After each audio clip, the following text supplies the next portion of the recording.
नमस्कार दोस्तों, क्या आपने कभी ध्यान दिया है कि 50 की उम्र के आसपास पहुंचते पहुंचते जीवन की सबसे बड़ी समस्याएं बदल जाती हैं।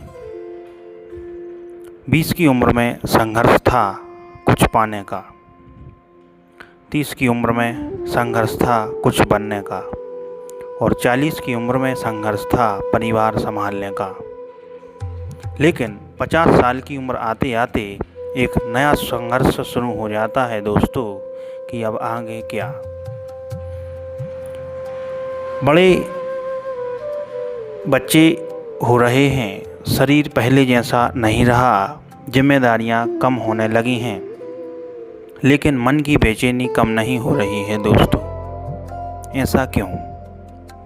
आज हम अष्टावक्र गीता के कुछ ऐसे दुर्लभ श्लोकों को समझेंगे जो इस प्रश्न का उत्तर देते हैं। राजा जनक एक दिन अत्यंत चिंतित थे। राज्य था, वैभव था, यश था, फिर भी मन अशांत था। महर्षि अष्टावक्र ने पूछा, राजन, परेशानी क्या है? तब जनक बोले, गुरुदेव, जो कुछ पाने की इच्छा थी लगभग सब मिल गया, फिर भी संतोष क्यों नहीं हो रहा? तब मुनि अष्टावक्र मुस्कुराए और बोले, अलम त्रिवरा कथा योगस्य कथा फलम अलम विज्ञान कथाया विश्रांतः ममस्तानि। धर्म, अर्थ, काम और योग की चर्चाएं भी उस व्यक्ति के लिए व्यर्थ हैं जिसने अपने भीतर विश्राम पा लिया।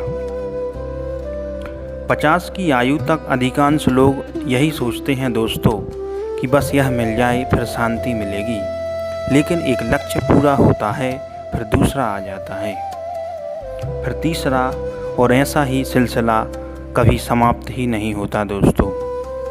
अष्टावक्र कहते हैं कि शांति किसी उपलब्धि का परिणाम नहीं है, शांति एक दृष्टि है। मनुष्य पूरी जिंदगी घर बनाता है लेकिन अपने भीतर कभी घर नहीं बना पाता दोस्तों। बाहर सब व्यवस्था होती है, बाहर सब व्यवस्थित होता है, लेकिन अंदर बिखराव होता है, अंदर सब बिखरा हुआ होता है दोस्तों। यही कारण है कि उम्र बढ़ने के साथ अकेलापन भी बढ़ता है। यह संसार अनंत समुद्र है, अष्टावक्र मुनि कहते हैं। यह संसार अनंत समुद्र में उठने वाली लहरों की समान है। मन की हवा चलती है तो संसार बड़ा दिखाई देता है, और मन शांत होता है दोस्तों तो सब शांत दिखाई देता है। एक कहानी के माध्यम से आपको समझाते हैं। एक बुजुर्ग व्यक्ति जो रोज़ मंदिर जाता था, एक दिन उसने पुजारी से कहा कि मेरी बेटी मेरा बात नहीं मानती है। पुजारी ने कहा, क्या तुम अपने पिता की हर बात मानते थे? बुजुर्ग मुस्कुरा दिया। समस्या बेटी में नहीं थी, समस्या अपेक्षा में थी। 50 की उम्र 40 की उम्र पार करने के बाद सबसे बड़ा दुख उपेक्षा का दुख होता है, लेकिन पहले जितना महत्व नहीं देते थे लोग, पहले जितना महत्व नहीं देते थे, बच्चे व्यस्त हो जाते हैं, मित्र दूर हो जाते हैं और मन कहता है कि मेरी कद्र नहीं रही। लेकिन मुनि अष्टावक्र कहते हैं कि सम्मान मांगने वाली वस्तु नहीं है, सम्मान का मोह छोड़ने वाली वस्तु है। इस संसार की घटनाएं समुद्र की लहरों की तरह आती जाती रहती हैं दोस्तों। उसमें ना मेरा लाभ होता है और ना मेरा हानि होती है दोस्तों। आपके जीवन में कितनी घटनाएं आईं, कितने लोग मिले, कितने बिछड़ गए, कितनी सफलताएं मिली और कितनी असफलताएं मिली।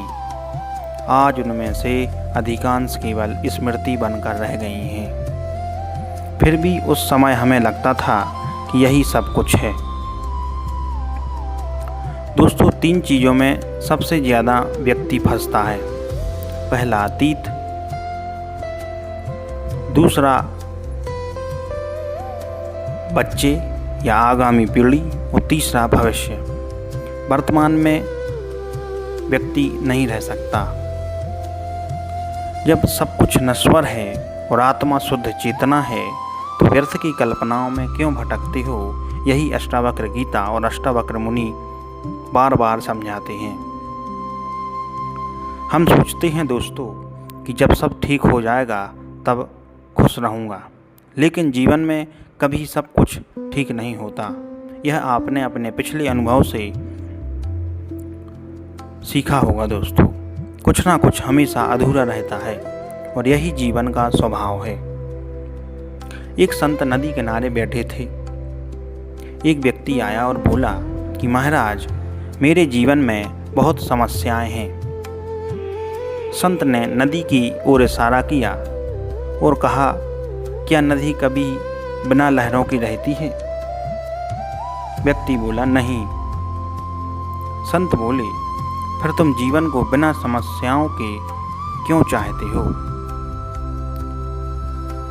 अगर हम भी अनुभव करें दोस्तों, तो अगर जीवन में संपत्ति ही संपत्ति हो और विपत्ति एक भी ना हो तो जीवन का आनंद नहीं होगा दोस्तों। हम बिल्कुल फ्री जीवन व्यतीत करेंगे, कोई उसमें परिवर्तन नहीं, कोई टास्क नहीं दोस्तों। तो जीवन में समस्याओं का आना आपको मजबूत बनाता है और अपने जीवन में नई नई सीख देता है। अष्टावक्र गीता में एक श्लोक आता है दोस्तों, अहो अहम नमो महम विनाशो यस्य नास्ति में ब्रह्मादि जगन्नास्य अपि तिष्ठतः। मैं उस आत्मा को प्रणाम करता हूँ जिसका कभी विनाश नहीं होता। अष्टावक्र गीता के अनुसार 40 प्लस या 50 प्लस उम्र के व्यक्ति को शिकायत कम करना चाहिए, दूसरों से अपेक्षाएं कम करनी चाहिए, वर्तमान में जीना चाहिए। बच्चों पर अधिकार नहीं दोस्तों, प्रेम रखना चाहिए। शरीर का ध्यान रखें लेकिन स्वयं को शरीर ना मानें। ईश्वर पर अनंत विश्वास होना चाहिए दोस्तों। वास्तव में जीवन का सबसे सुंदर अध्याय 40 प्लस या 50 उम्र के बाद ही शुरू होता है, जब मन प्रतियोगिताओं से मुक्त हो जाता है, जब तुलना समाप्त हो जाती है, जब संग्रह की जगह संतोष आ जाता है और जब मन यह समझ लेता है कि जो मिला है वो अच्छा है और जो नहीं मिला वह भी अच्छा है।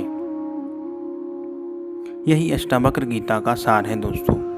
यदि आपको यह ज्ञान उपयोगी लगा हो तो कमेंट ज़रूर करिएगा और वीडियो को लाइक ज़रूर करिएगा दोस्तों। और ऐसे ही